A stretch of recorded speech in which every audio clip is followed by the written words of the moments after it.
Hey guys, I'm Morthadon, and we are back for Shogun Season 1, Episode 4. Oh, I'm so excited to get more of this. Last time we had, the... Shoot, what is her name? Crap. I'm pretty sure I have the wrong name in my mind. Mariko. There we go. I almost said Makima from Chainsaw Man. Mariko's husband is either dead or there's still a chance he's alive, but he had his final stand, tucked those guys into like a narrow hallway kind of thing, and that's the last we've seen of him. So,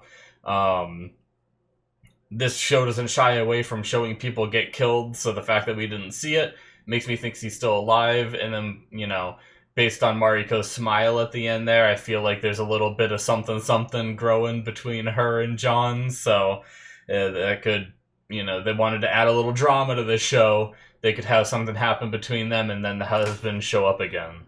But we'll see. It was a great little boat escape kind of thing with both Toranaga trying to figure out how to get out and John being left behind as the only way that Toranaga can get himself and his people out.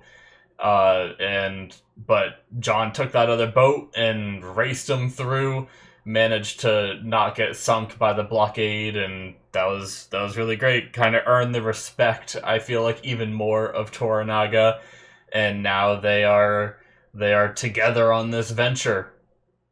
Gave him a name, Hatamoto, which is a pretty cool name. I don't know what it means. I haven't looked it up just in case there's any kind of like spoilers in relation to, you know, what it could mean, because a lot of Japanese names have like a meaning tied to them, right? But just in case it can spoil something for the future of the show, I didn't look it up. And yeah, we had the swimming at the very end was cool. I don't know who's going to win the race. I don't even know if we're going to pick up from that. I don't even know if they're going to show us if it matters that much who wins the race, but they were racing to shore. John was already tired a bit from being forced to dive in over and over and over again, so I don't know if that was Toranaga's plan. Granted, Mariko said that, like, he hates that sort of, like, don't let him win, he hates that sort of thing, but, so he doesn't want to be let to win, but he's okay with tiring someone out and then racing them, so I don't know. I don't know if he was purposefully trying to tire John out. Anyway, I'm really excited, guys. Let's jump into this and see what happens this episode, because I absolutely love this show. We're going to start here in 5, 4, 3, 2, 1, now. Sexual situations. Last time we got to see boobies. Sorry.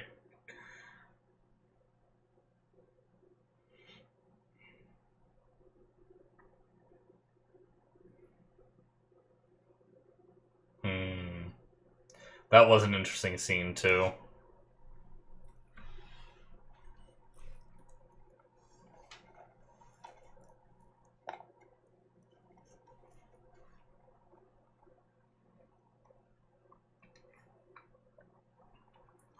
Fuck this.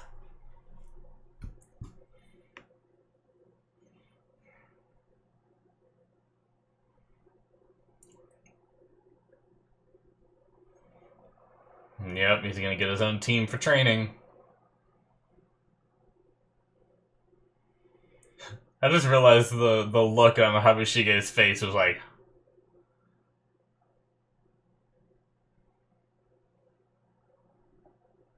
Alright.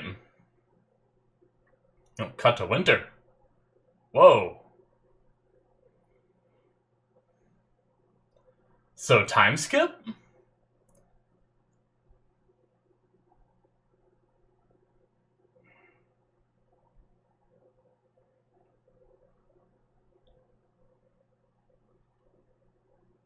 That's the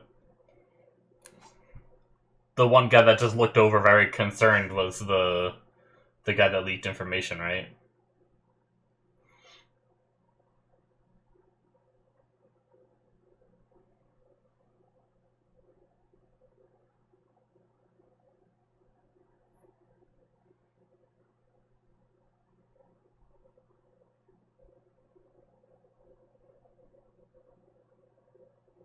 Okay.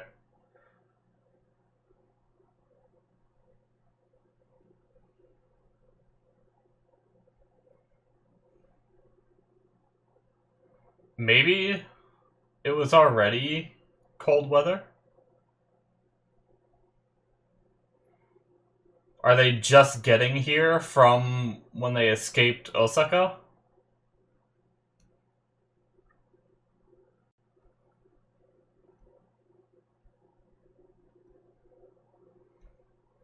As they were swimming before, and John was saying it was beautiful weather, right?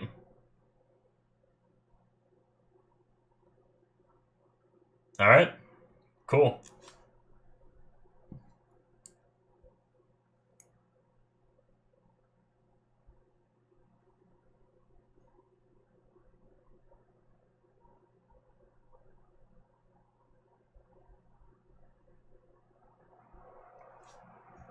I don't know if it was or wasn't, but that's fine. I am very curious. It also could be the past. Yabushige coming. I doubt it though. Yabushige going there with Toranaga. But I highly doubt that. That's just a wild theory I threw out there.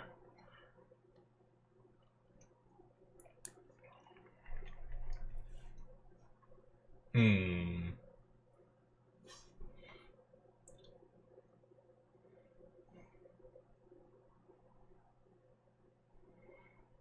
Either that, or they're just swimming in cold weather. John said it was really nice, and Mariko said the winters are tough. There's no way Japan's big enough to have different weather patterns in different parts of it, right? Like,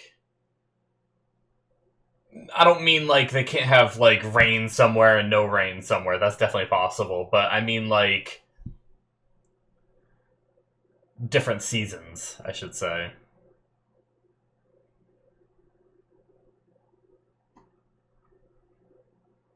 I mean, maybe.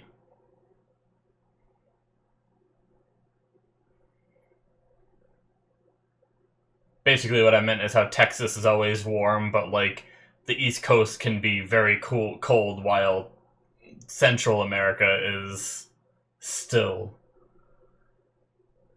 warm.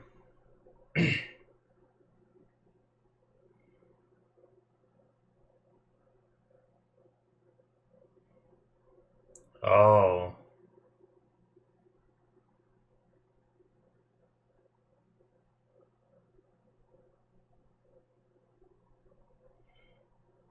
Damn.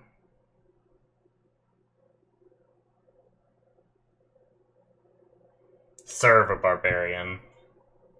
It's just serving, right? I don't know what exactly consort means.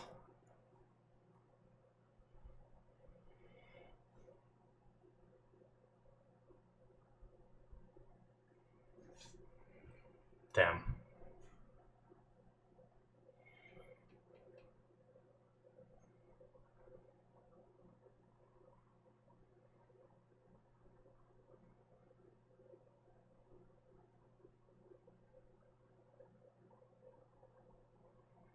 That's still gonna suck, though. 1 year. Oh, 6 months. She talked her down.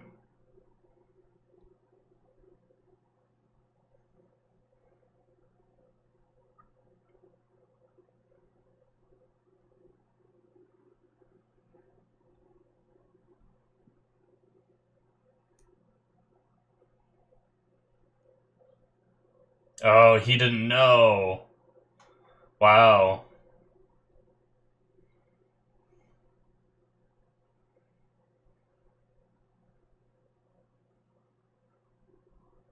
Oh.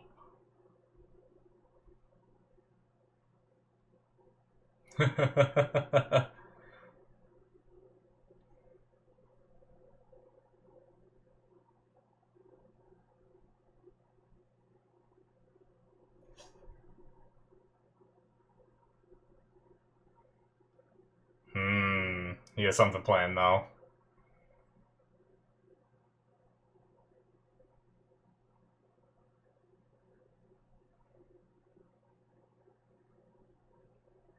Hmm.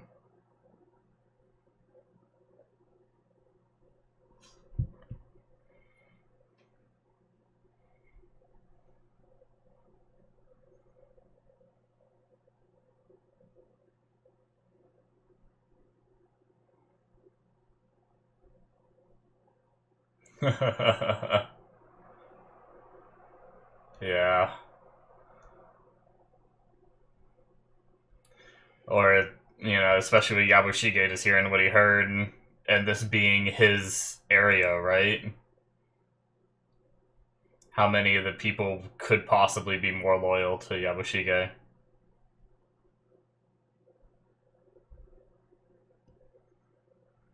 Cool.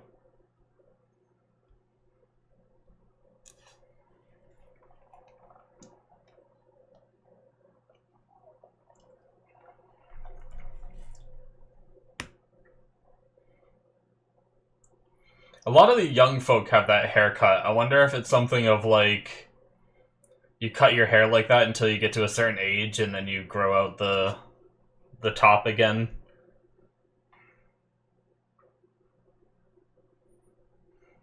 I guess he doesn't.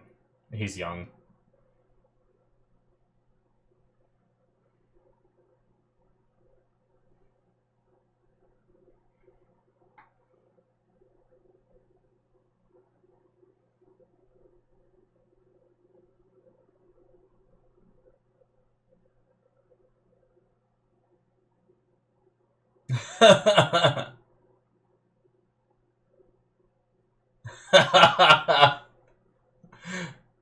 Mariko didn't even like glance at that. I thought we'd get some kind of reaction out of Mariko.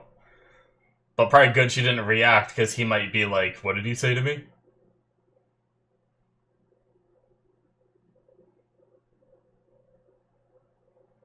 Hmm.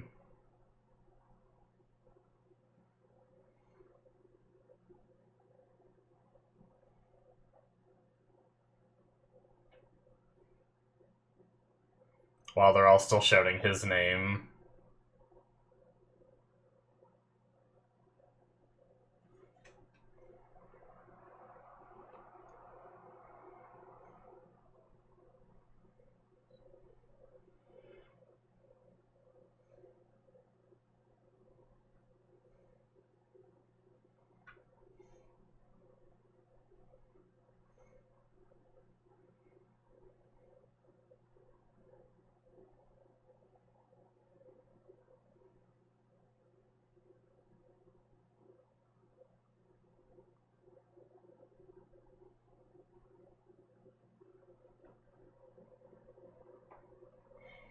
Alright, hype him up.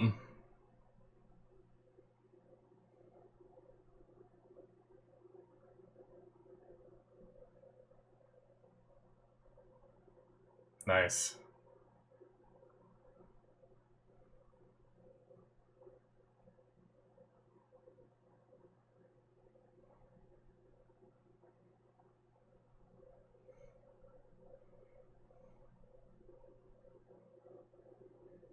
Damn. Oh.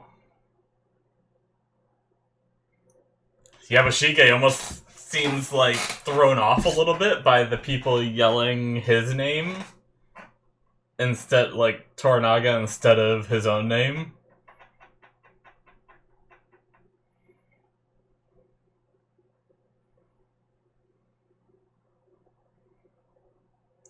Yabushige. He just gets thrusted into these situations. Oh. Interesting. So a couple people don't seem happy with this arrangement. She said she should have bought the expensive stuff, and now she's saying she should have bought the cheap stuff. Hmm.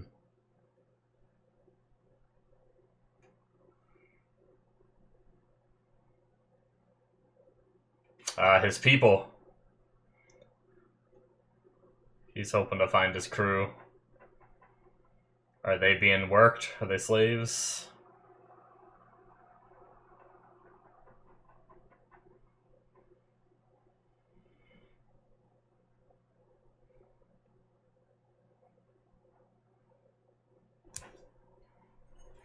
Uh-oh. Man, he's never getting his people back.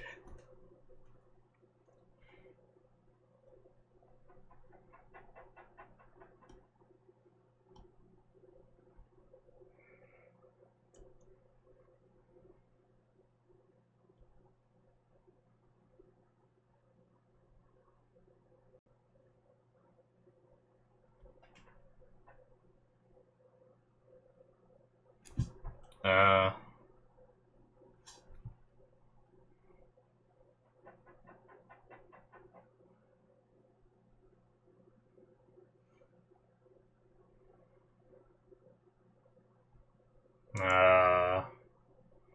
It's gonna be a bargaining chip. You do what I say to do, and maybe someday you'll see your men again. It's probably gonna be something like that.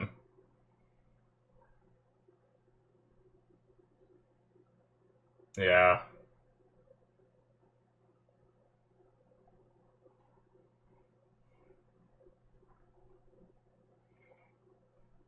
I'll look up. Sorry, I know it's a bit ago, but the whole consort thing they were talking about for 6 months. I'll look up what consort fully means, because I don't know if that means, like, is she supposed to be assigned to, like, have sex with him or anything like that, or is it just like she said serve, but that could be considered serving too, right?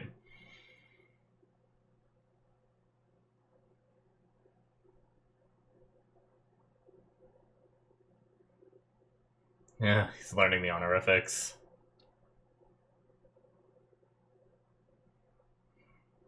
Interesting.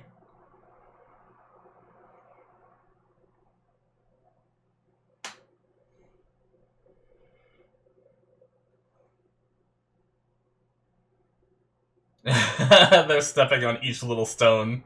He's just walking through.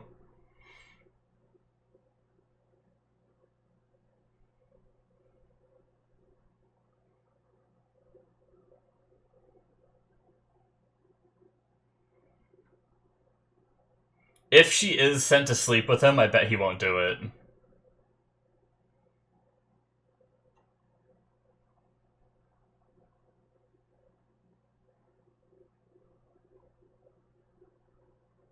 In the same amount of time that she's gonna...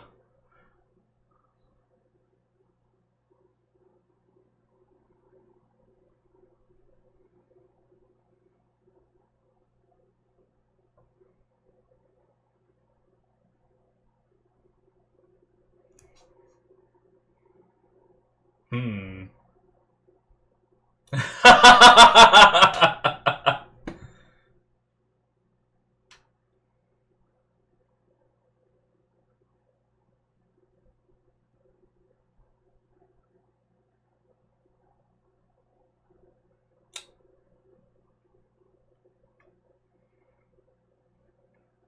So I guess she was sent there for that. Okay, I guess that answered my question.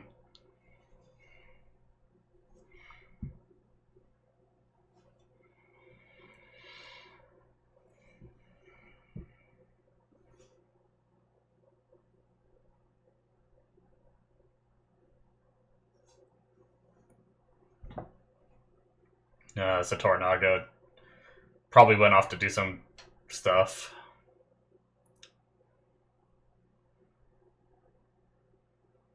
I mean, he's lucky to have what he has, to be honest, but I know he has ambitions and he has people he wants to get back to. I get it, but he went from death to a pretty decent situation.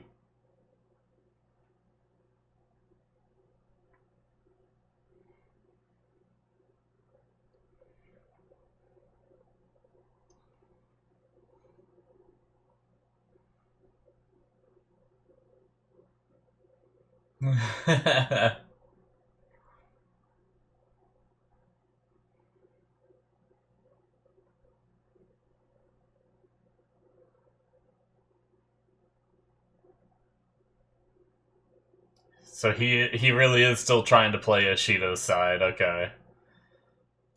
I wasn't sure, but...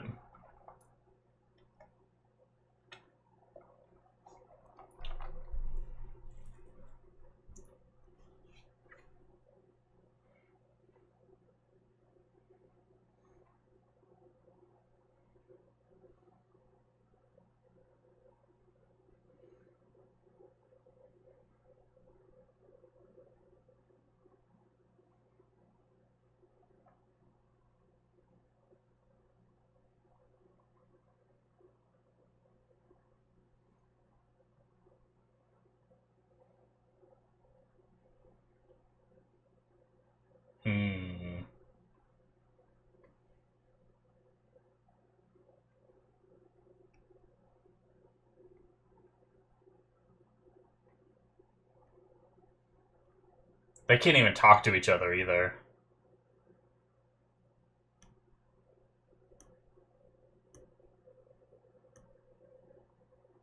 She's gonna get naked, isn't she? Sexual situations, right? Maybe not. Oh, Mariko's still there. Never mind.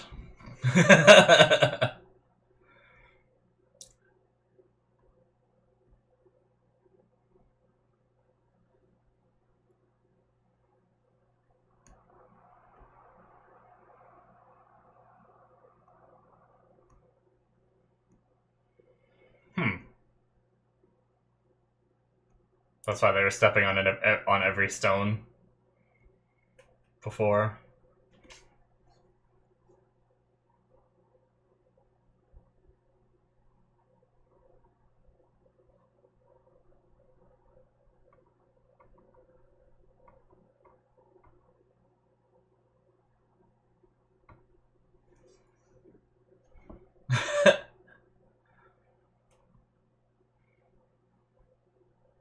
Mmm.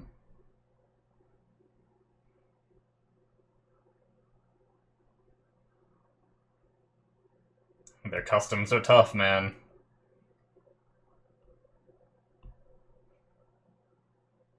She's obeying.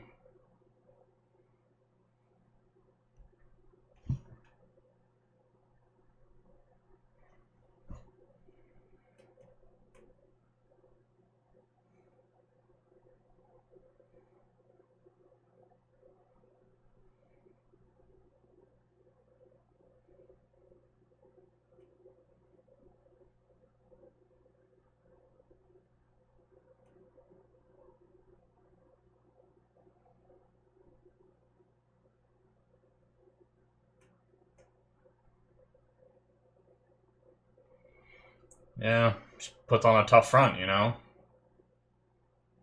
8-foot fence.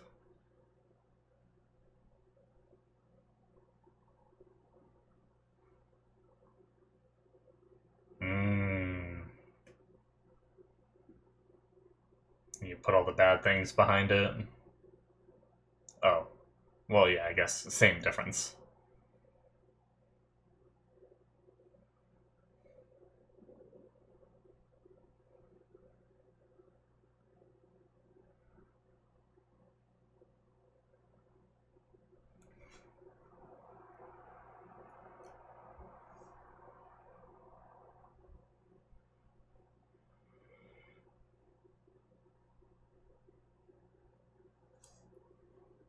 Maze of Rituals. Oh, I kind of like that line.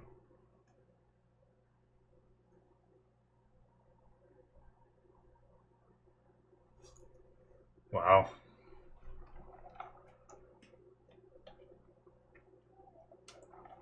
That's both sad and beautiful, right?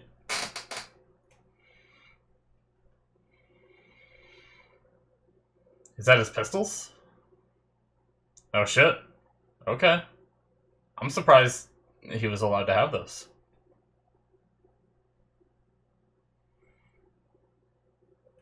Maybe have ammo for him. Just have them. I don't know. Either way. This is kind of like a...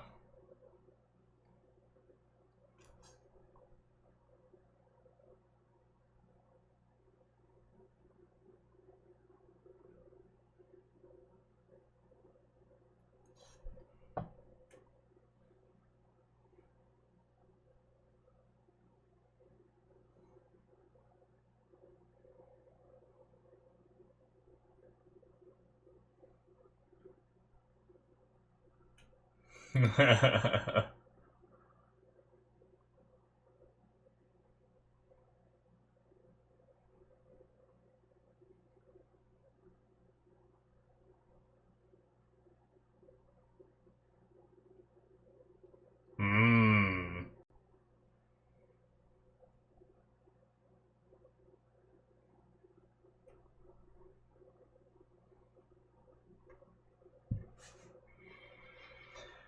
Alright.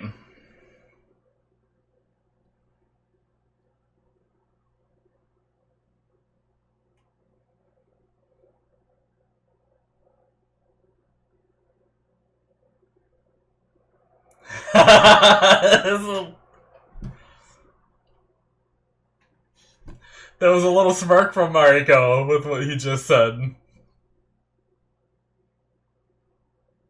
Oh. Defend him with her life. She's proven herself.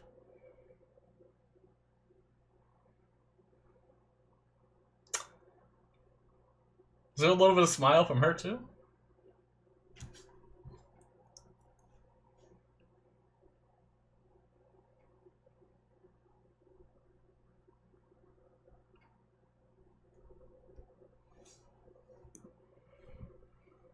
Alright, cool.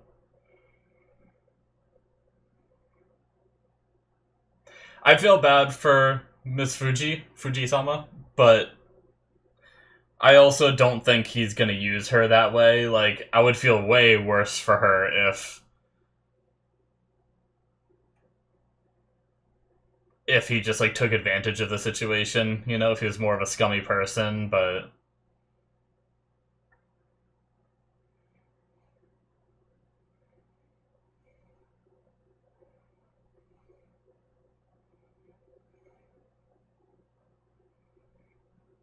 This is a gamble teaching Yabushige this when he's, like, somewhat on the other side. I wonder if this is part of Toranaga's strategy.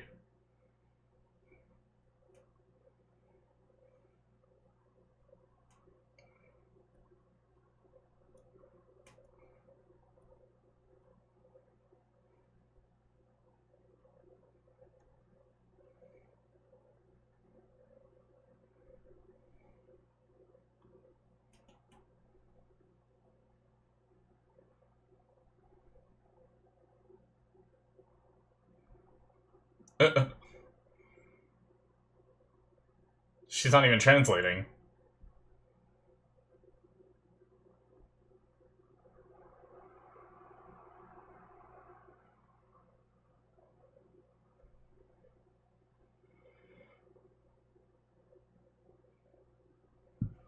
Hmm.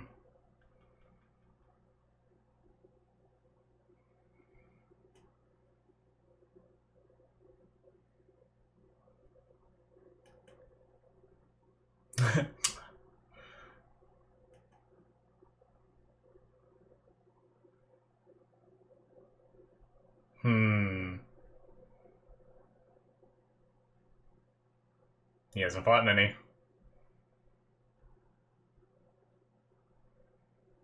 Her face.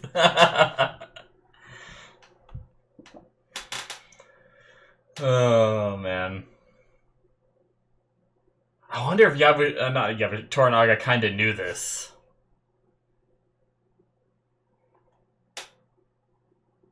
Oh, he's coming up with something.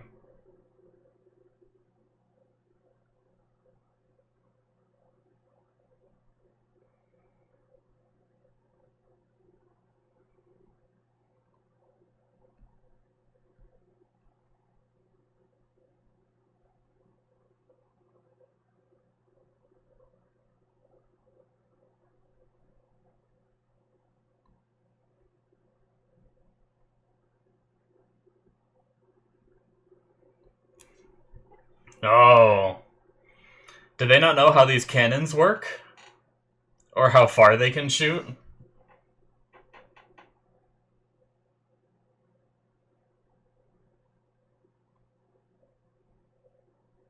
Wow, so they don't know that cannons can go that far. Oh, shit.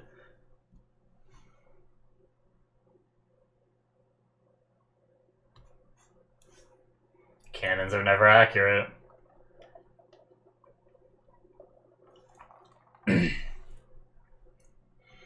Mariko smiling.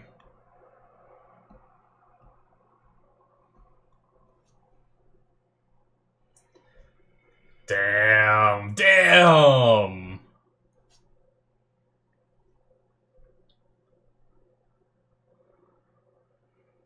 Those cannons are really cool looking. I know we saw them in the first episode, but...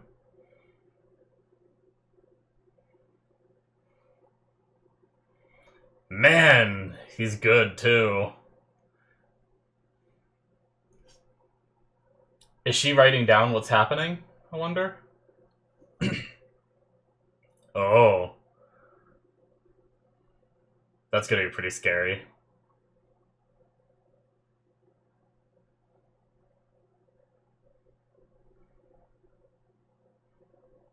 He's learning the language a little bit here and there. I was hoping this would happen, too. I mean, he's already slowly been learning it, but... Cool.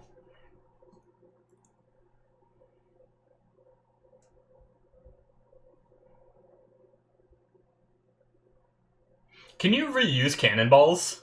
I've never really thought about it because usually they're shooting them into, like, other ships or, like, over walls and stuff, but in testing, they're just, like, giant iron balls. I don't think they break, right?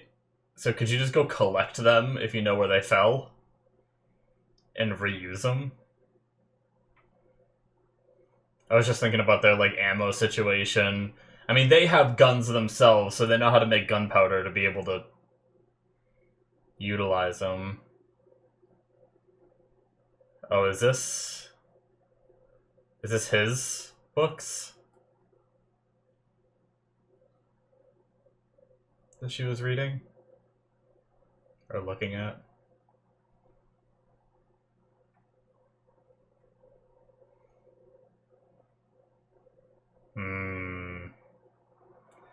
Is she learning about the things that he did? Okay.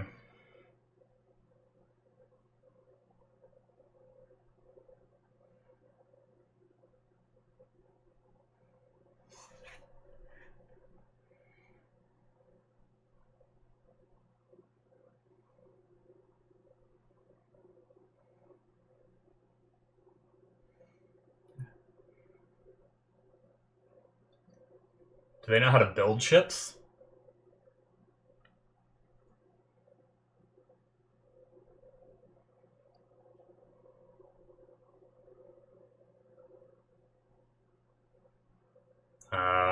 Yeah.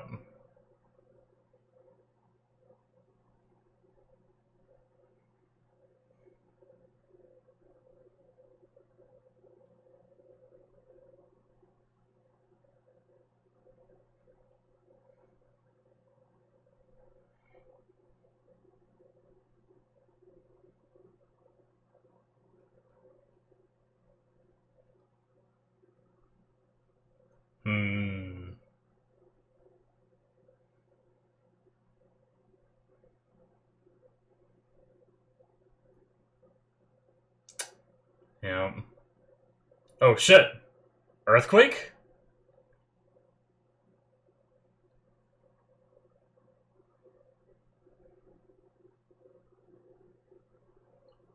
Oh man.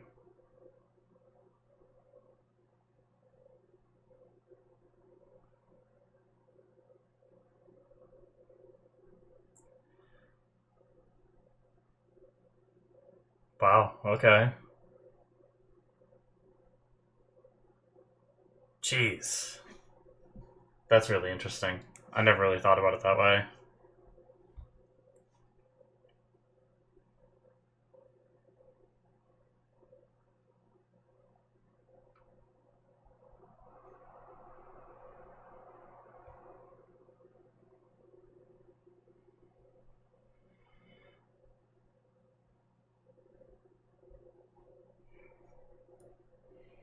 I have a question. If he's unfamiliar with the term earthquake, I mean, unless he was just really questioning... Oh, well, here's the sexual situations, I suppose.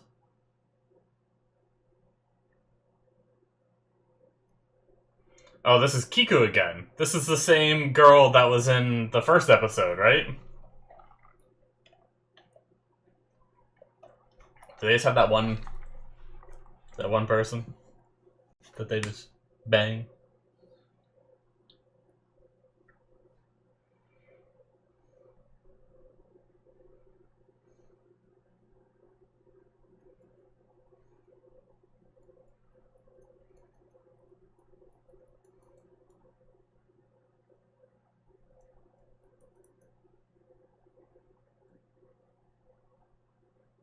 Hmm.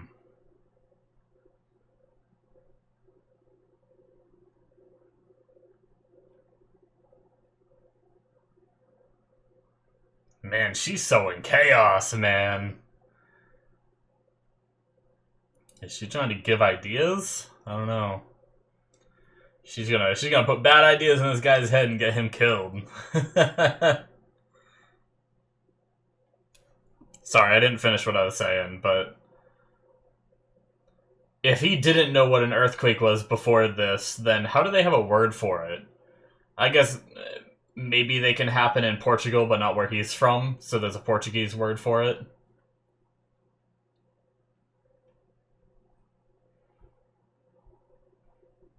I don't know how common earthquakes are in the region he's from.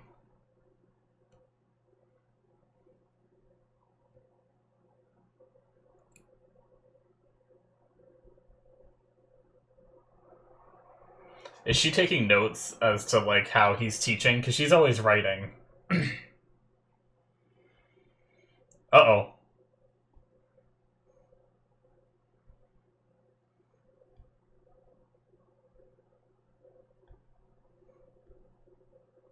Well, are they going to use the...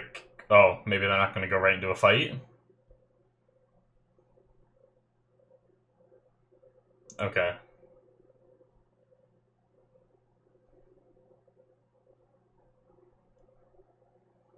Hmm. Yeah, but Shige's trying to be on their side.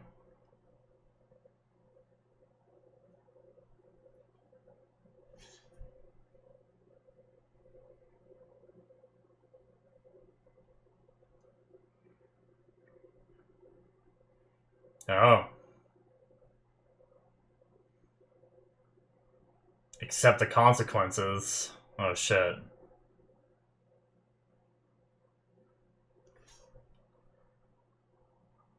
They're gonna...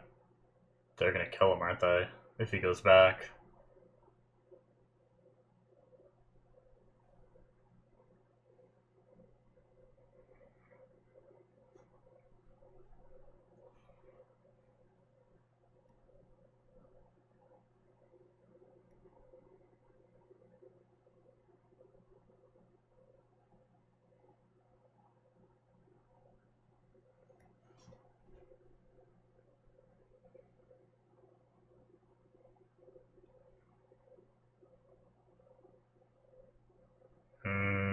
Ishido's gonna... If he does this, Ishido's gonna know that they have these cannons. They could maybe defend against it in some way.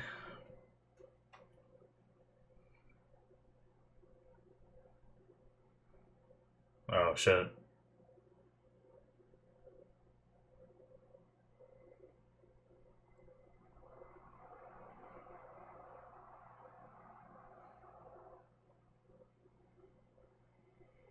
Trying to butter it up for him.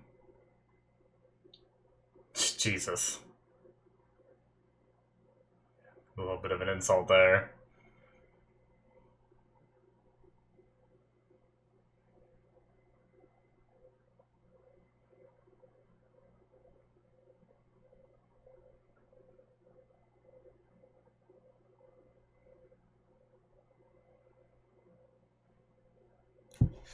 This guy's trying to play two sides, man.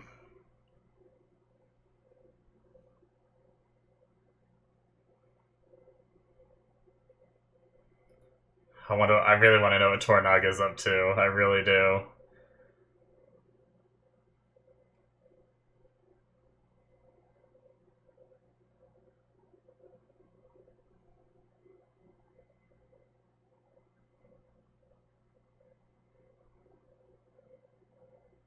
Uh-oh.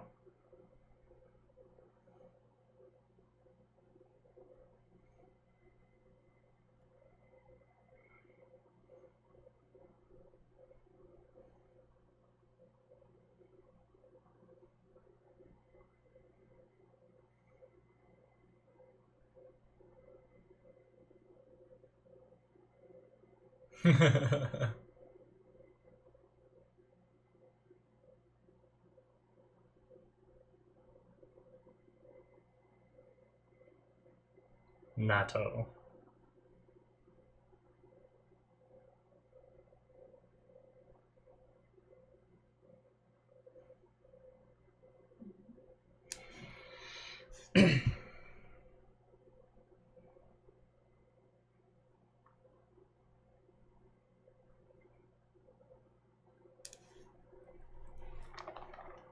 Hmm.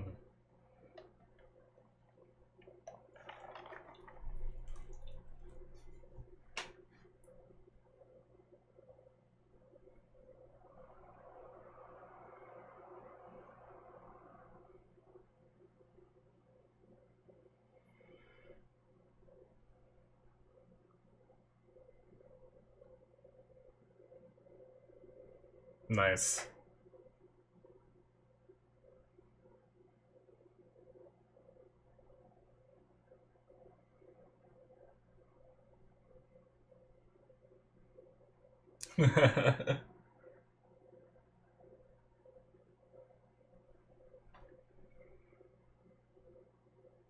Jeez.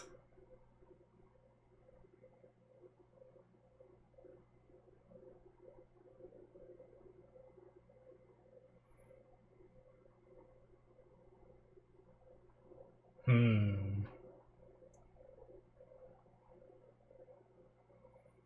Oh. Gonna gift him with a sword? It's interesting that she always covers her hands when she's touching things. I wonder if that's a custom of sorts.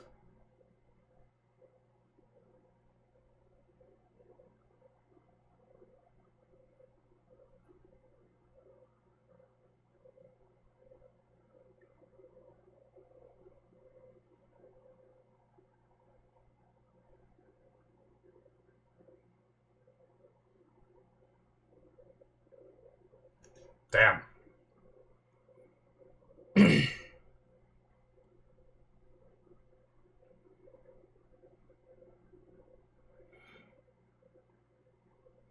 I like how she's like...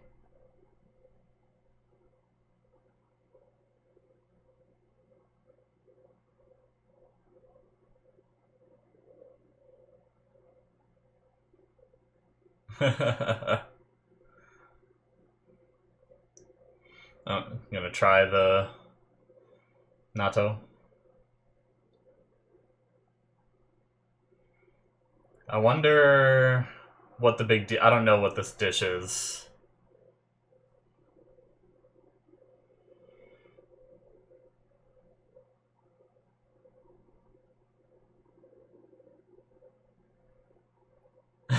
She's laughing.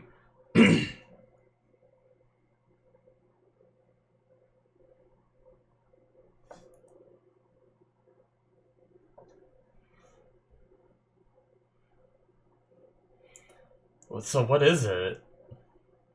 I'll have to look it up, I guess. Huh. Something that I don't get. I wrote it down, so I'll look it up.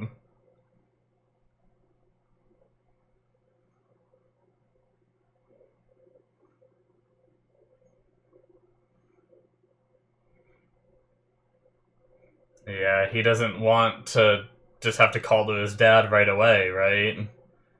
I get it.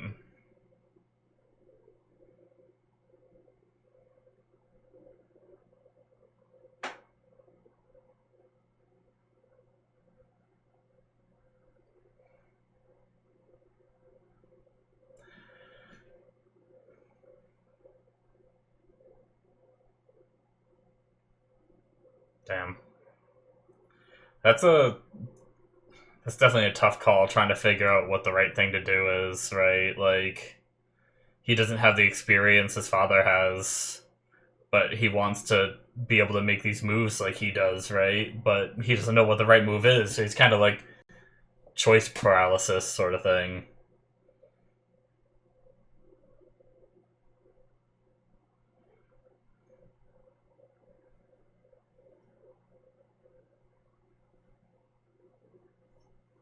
Uh-oh. Oh, I hope he does it in a good way. Damn.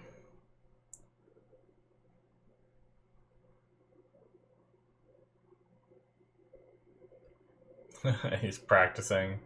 This is like ominous. What is he doing out here at night? Just looking at the sea. It is very pretty.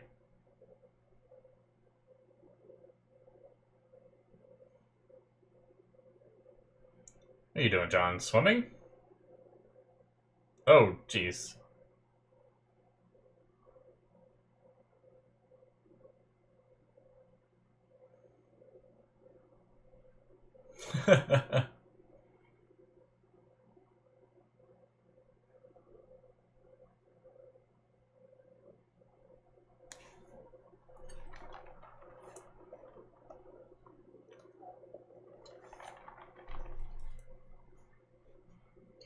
She didn't seem like she cared about it, though.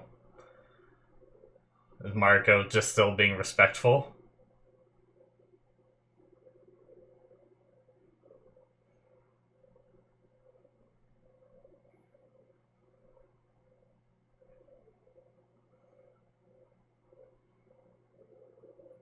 I like how she came up, like, right behind him, and then he moved to the other side to, like, you know, awkward, little bit of extra distance, but also sort of keep her in sight and stuff. Oh. Is that her father?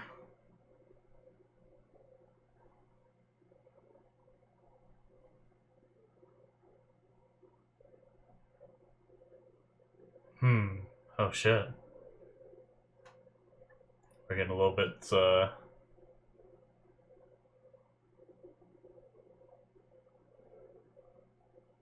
Oh shit.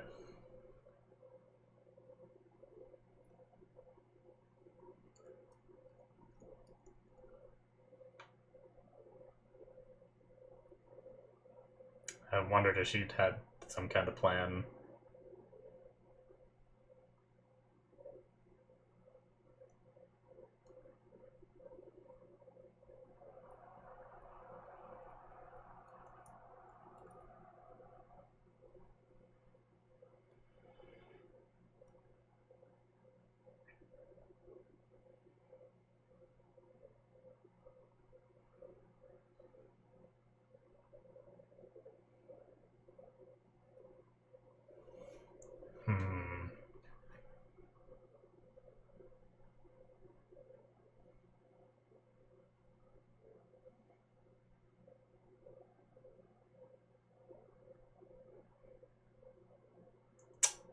So basically saying he just sees you for who you are now.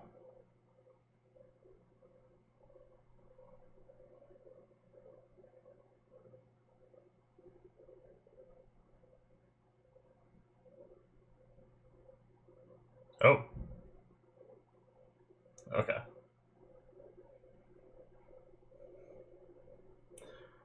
They're getting a little closer.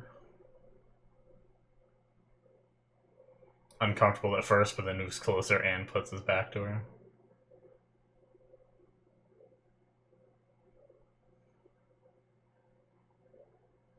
Oh.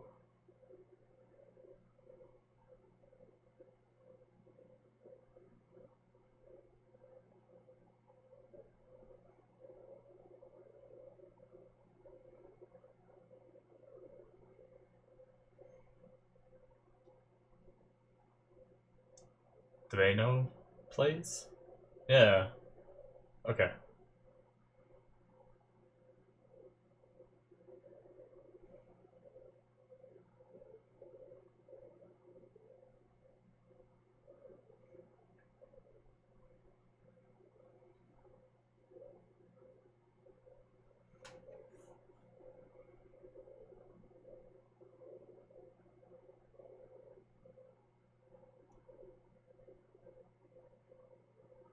Hmm.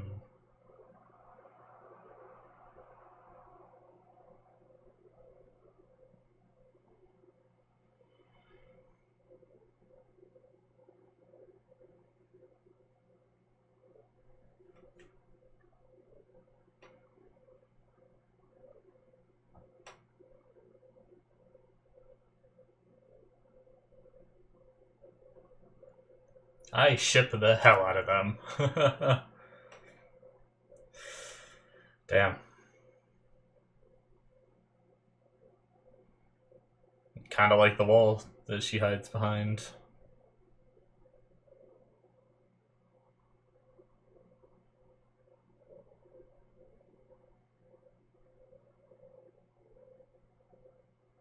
Hmm.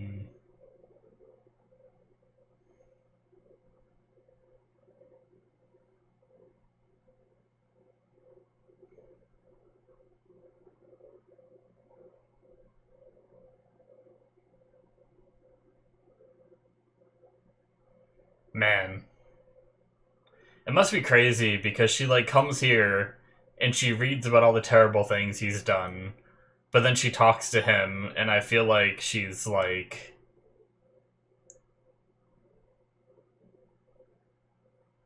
Huh? And she didn't read it this time.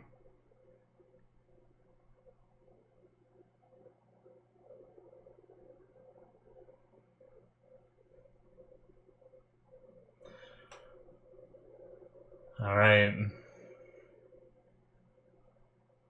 Why are we still watching him sleep? Something gonna happen? Uh-oh. Mariko? Maybe? Oh shit.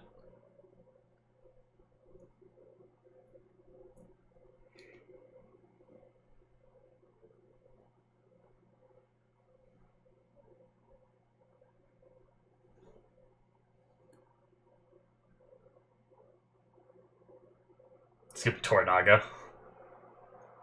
Or some shit.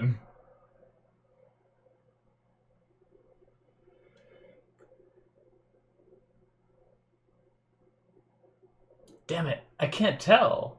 It's gotta be her, right?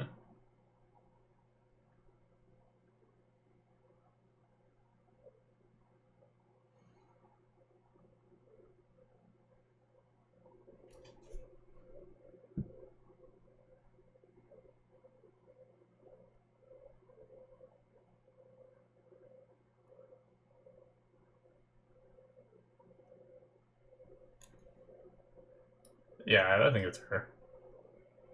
He wouldn't be doing this with anyone else. There's no way.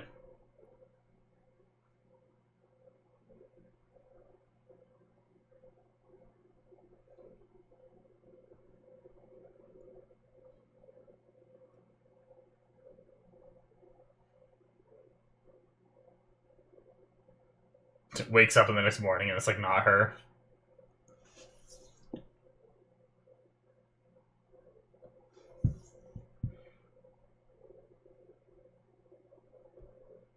She's like, Rain, yes.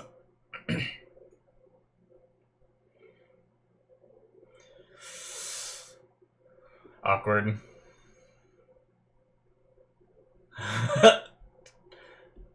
I'm supposed to know. Yeah, we smashed last night.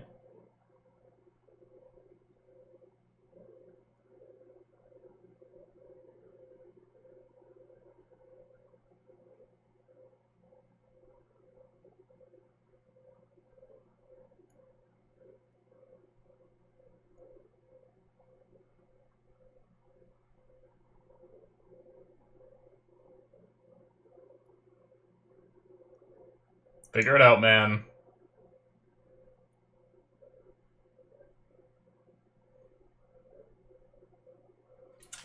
Yeah, okay. He got it now. It took him a minute. It was definitely her, right? She just doesn't want people to know.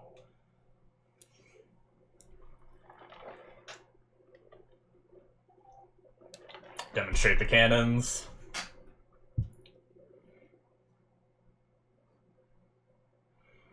He's got the swords.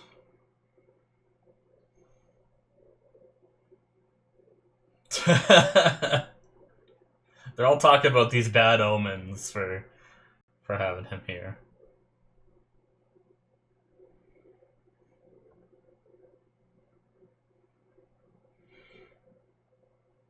Oh.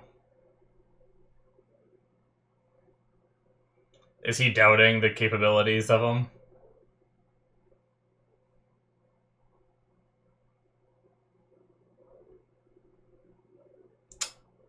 doing there, buddy? Wait, what?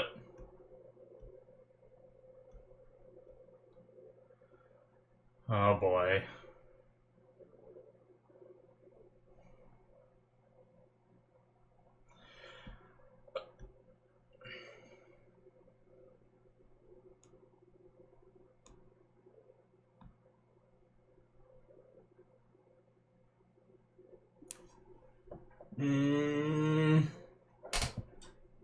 Oh shit! Oh shit! Dang, good. Oh my god! The gore!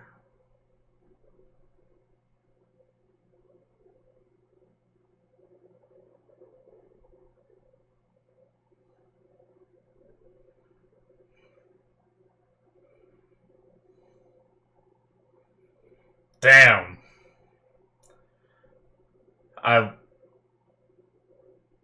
Yeah, she's. Oh my god!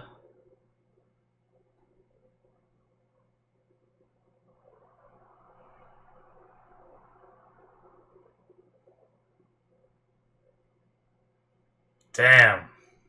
Well. Oh shit. She's shaken by that. Oh my god. Damn! Fuck, man! Okay. I wasn't sure if that was a good or bad thing that he did. But based on Mariko's reaction, I feel like that was a bad thing. Oh, man. Alright, guys. That is it for episode 4. Whew. Okay. That was an amazing episode. It was on the slower pace side of things. There wasn't, like some of the previous episodes I liked more, but there were a lot of little subtle things this episode that I really liked. Like, I want to jump right to it.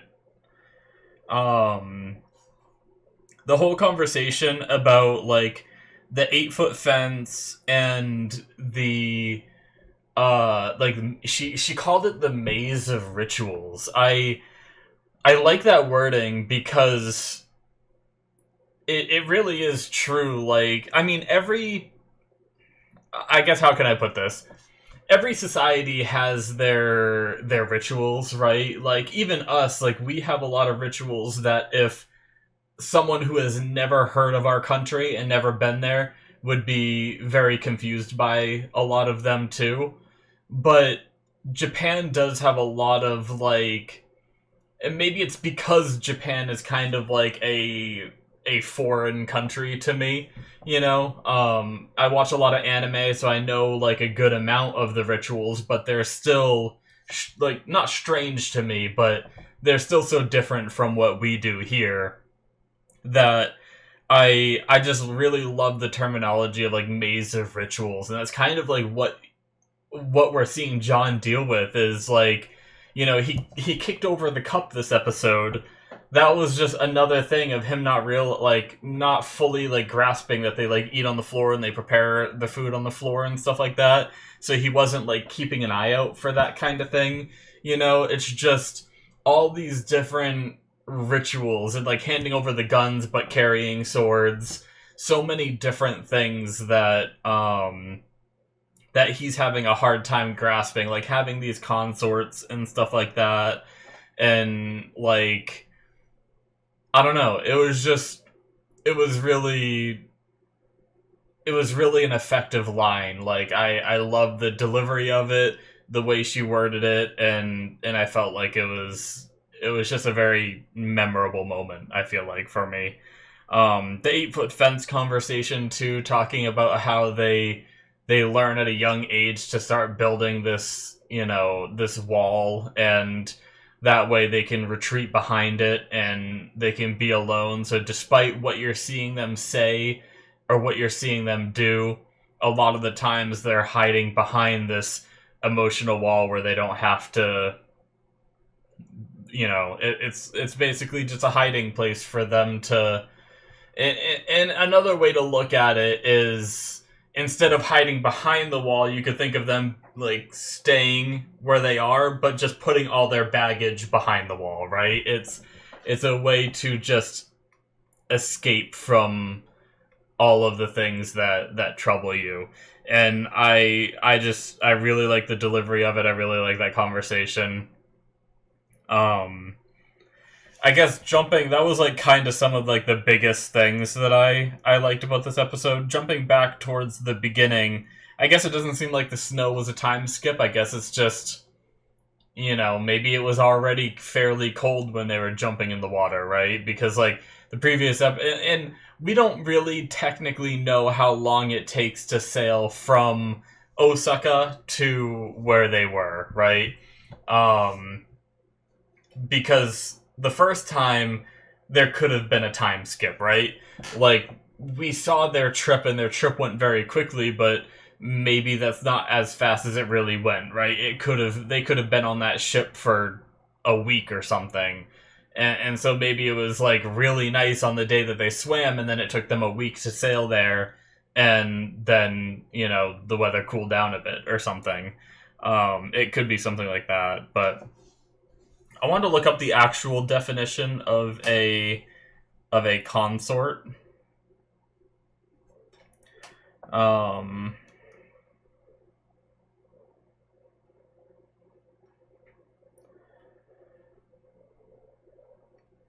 A wife, husband, or companion, in particular the spouse of a reigning monarch.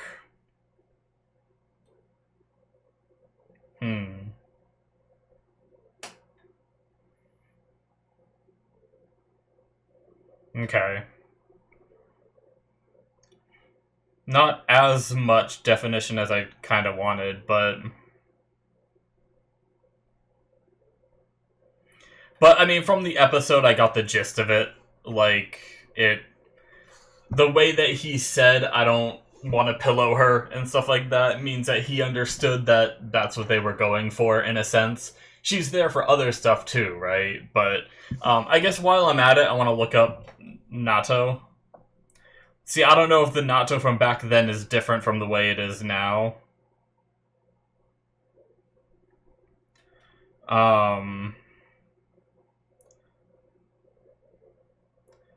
It's a traditional Japanese food made from fermented soybeans. It's known to be very healthy with plant-based protein and gut-friendly bacteria. Okay. Yeah, this looks like what he ate. Okay. It's a common breakfast food in many parts of Japan, often served with rice, karashi mustard, soy, or tar sauce? Tar sauce?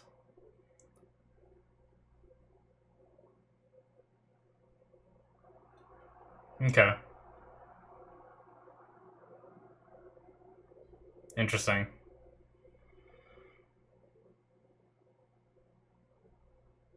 Malty, cheesy, sweaty, bitter, and sometimes ammoniacal?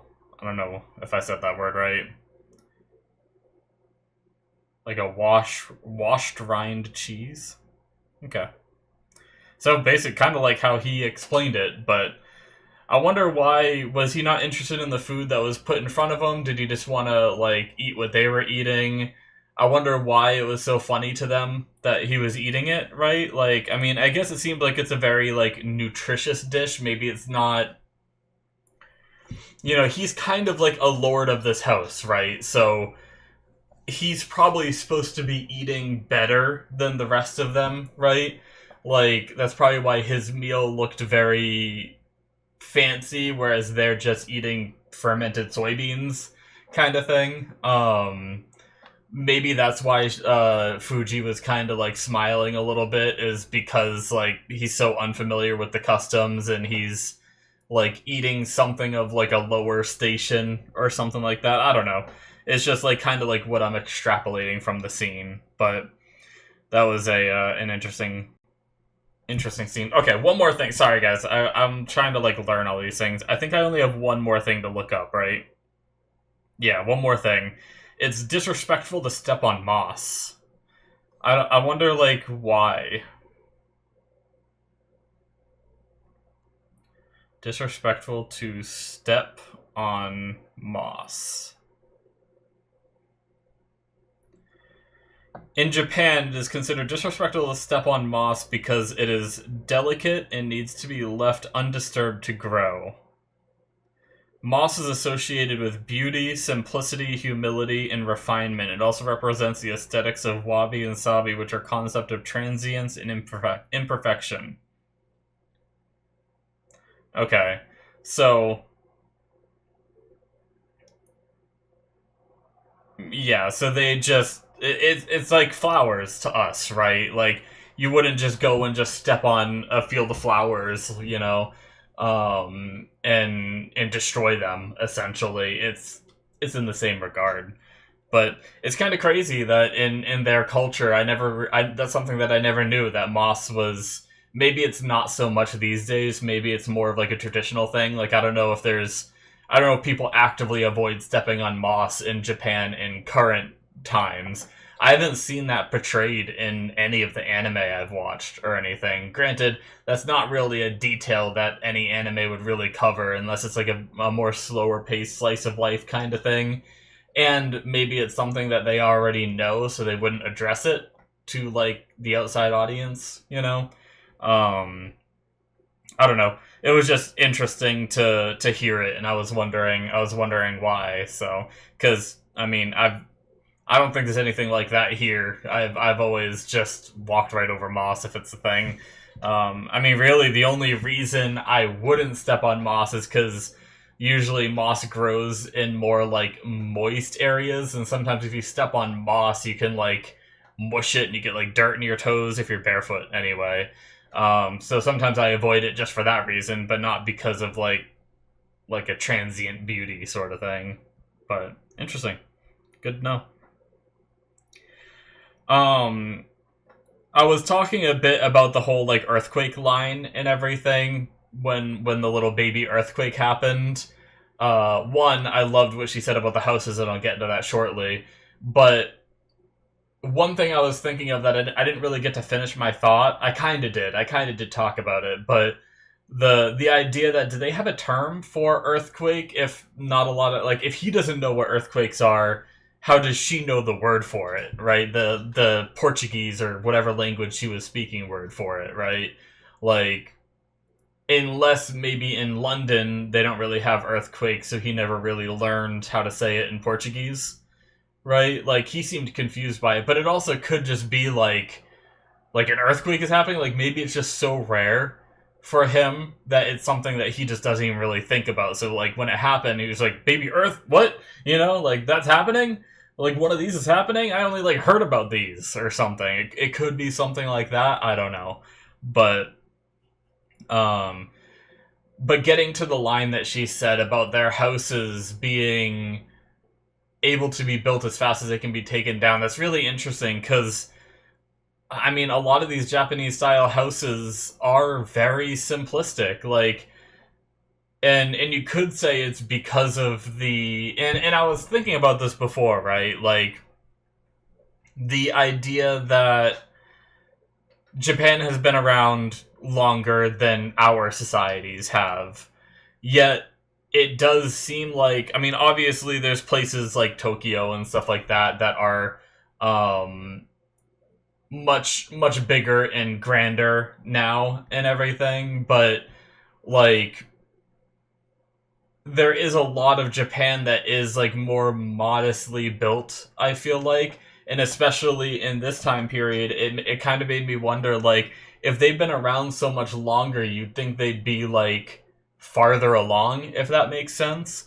But if they're constantly getting berated by earthquakes and tsunamis and fires and stuff like that, then it makes more sense to just stay modestly built, not try to make any bigger structure, like crazy structures. Now they do have some. They have like the castles and stuff that are in Osaka and all that are very like large and imposing and stuff like that. But I guess my main thing I'm trying to say is it makes a lot of sense that they're more modestly built, that they have to worry about that a lot. And even I bet even to this day there's a lot of concern in regards to, I imagine the troubles they went through back then don't just go away. I mean, maybe a better control over the fires. I'm not sure what mainly causes those, but like earthquakes and tsunamis, that's not really something that you solve, right? Like you just learn how to deal with it, and that's how they learned, is they learned to make their houses in such a way that it's not hard to rebuild them if they fall. But the way she talked about it being like death is everywhere and stuff like that, and when your time comes, it comes, and that's all you really have. Like you don't really have much control over it. They seem like they kind of just go with the wind and go with fate, and they don't really try to change as much. Like obviously there's people that are ambitious. I'm not saying they have no ambition or anything, but um it seems like a lot of what they believe in is they just kind of go with the flow, right? Like if their time comes, it comes, and that's the way it is, rather than dwelling on it and being scared of it. So we had him learning more of the language, kind of like it seems like in their spare time, Mariko seems to be teaching him some of the words, and even Fuji seems to be picking up a little bit on what is like him trying to learn the words. Like she was able to tell what he was trying to say in that situation, was able to correct him. So that's pretty cool. I like that in the very beginning. Like, don't get me wrong, I don't think Miss Fuji or Fuji-sama or whatever is happy about being there still, right? But I think she's a little happier than when she was initially told. Because when she was initially told, she was like, haven't I been through enough? Like, I don't want to do this. And then she, like, apologized because Mariko had just lost her husband, too, and everything. But, I mean, I can't blame her. I wouldn't want to just be told that I'm suddenly the consort to this random dude, especially the person they call barbarian, right? Like he's this outside person who's done terrible things, and he doesn't. It's not like she's gonna be. Not like they're getting married or anything, but it's not like she's being a part of his like household where she's gonna be like a form of nobility, right? She's like the consort to this barbarian. Like, sure, he's been given the name of Hatamoto and been given this house and everything, but yeah, I can definitely see why she was upset. But I said it during the episode, but I really like that he didn't take advantage of her, right? He doesn't seem to really. He's not very lustful, right? So I like that he didn't just immediately be like, "Oh, you're my consort, so let's do it," I would have really felt bad for her in that case. But right now, I mean, the way things are, she's kind of just like serving him a little bit here and there, and getting a free place to live, right? So I mean, it doesn't seem like too bad of a gig, and like we saw, she smiled a little bit throughout it. Like, she didn't care for the gun gift, but I really liked what she did with the gun too, where she successfully got him to hand it over to her, and then she could have easily just gave it to the Lord there, right? And lost all that trust that John just gave her. But no, she holds up the gun and says like, no, just get out of here. Like, mad respect for her on that front. So it's kind of like that thing where she just buried all those problems that she has with it behind her, or not buried, but she just hid behind that wall and just did what she needed to do to protect the Lord she's serving here, right? Essentially, Lord might be the wrong word for John, but the person she's supposed to be serving. So that was a really good moment as well. I appreciated that. But it was supposed to be a year, but she talked it down to 6 months. I wonder if by the end of this she'll be okay with doing more, right? Like, because I mean, John, like I said, John's a decent dude. He's not taking advantage of her or anything. I mean, especially now that he has Mariko. Like, if he did have any urges, right, to like wanting to sleep with someone, I mean, seems like Mariko's taking care of that. But yeah, so I'm looking forward to seeing that develop, and I wonder if like Fuji looked over, but she can't understand what they're saying unless she's starting to pick up on the language a little bit. I don't know, but um, she looked over. I think it was mainly because Mariko said her name, I believe. But um, I wonder if she has any inkling as to them having that relationship, right? But it seems like Mariko wants to keep a secret. Makes sense. I totally understand why, especially because like it's probably not proper with him already having a consort and her being as close to Toranaga, not relation to, I don't mean close to Toranaga like sleeping with him or anything like that, but I just mean like with her role as translator and stuff like that, there's probably a lot of like conflicts of interest. But I really like that conversation when he went to go take his bath and everything, and she showed up. I like the conversation talking about London, and you could kind of see her like she started to talk about her past and started to get really emotional, but then he managed to talk to her and tell her, basically said the way that your buildings are rebuilt 50 times, but I just see a house. I don't know any of that past, so I don't need to know your past. And that was really, really smooth of him, even though I'm curious about her past, but she had a really famous family name, and when her father was killed, it seems to have been taken away from her in some sense. So I'm wondering what that family name is. Is it something that I'll recognize? Is it tied to like Toranaga in some way? Is it like Toranaga's brother or something? Are we going to recognize the family name as soon as we hear it? I don't think they've said her full name, right? Well, I guess no, they've said her full name, but I think it was, she took on her husband Buntaro's name, right? I didn't write his full name down last episode, but I believe she took on that name, so we don't know what her original family name was yet, I don't believe. So I'm sure we're gonna learn that at some point. I'm looking forward to that. It should be interesting. Like I said, I wonder if it'll be something I recognize. Hopefully, it's not like a vague name that I like didn't really pick up on. Like Yoshi Toranaga. I'm starting to learn like some of these lords' names and everything, but hopefully it's not like a name they've briefly mentioned and I just kind of forget about and I'm unfamiliar and ruin the reaction to it. But yeah. So yeah, I mean, I don't. After last episode's smile at the end, I kind of thought they were going to get together somewhat soon. I don't know that I really expected it to be this episode, but also with it only being like a 10, what is it, like 10 episodes, I think, for this show? Yeah, 10 episodes for season 1 anyway. I'm sure it's going to get another season with how successful it was. But I don't know that I really expected it to be this episode, but the fact that there's not too many of these, I guess it makes sense. I'm also used to watching anime and stuff where relationships don't ever form until like maybe the final season and like the final few episodes, and they finally like confess their show or their feelings, and then it ends.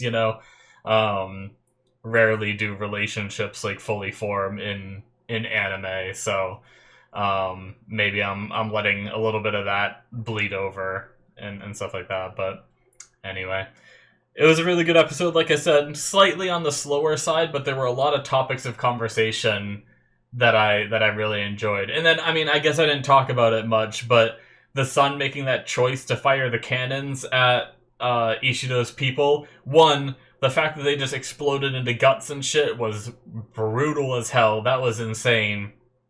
But Mariko being scared of it, and the idea that they are, saying this is war now, and all that. I really wonder what Toranaga will think of this move. Will he be okay with it? Did he anticipate it? Like, if he didn't anticipate it, maybe he should have left better instructions on what goes on here, because, like, he just kind of took off. I don't know where he went or what he's doing. I'm sure whatever he's doing is very important, but I really wonder, like,